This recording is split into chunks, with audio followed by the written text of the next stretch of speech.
Memorial को लेके, अमर जवान ज्योति को लेके, उसको उसको पहले ही कहा गया कि भाई वहाँ से शिफ्ट किया जाएगा वॉर मेमोरियल में। बाद में सरकार की तरफ से कहीं ना कहीं सफाई आई कि उस ज्योति को वहीं रखा जाएगा, ज्योति को नहीं हटाया जा रहा, बस वहाँ से हटके प्रज्वलित करके उसको वहाँ वॉर मेमोरियल पर करा जा रहा है और सुभाष चंद्र बोस जी की मूर्ति वहाँ पर लगाई जाएगी। लेकिन उस पर राजनीतिक भी वो बात हो गई, विपक्ष के भी नेताओं ने उसको आड़े हाथों लिया।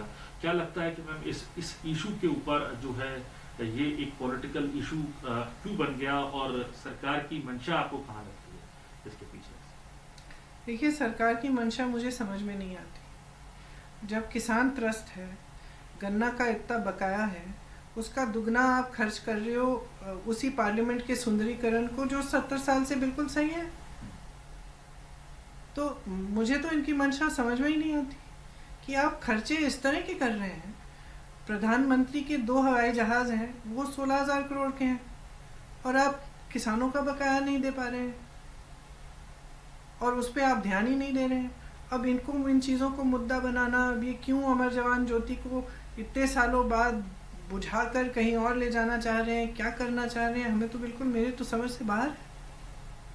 और हमारी जो एक परंपरा है जो इतने सालों के लिए रही है कि वो ज्योति कभी नहीं बुझेगी, उसका तो सम्मान करना चाहिए।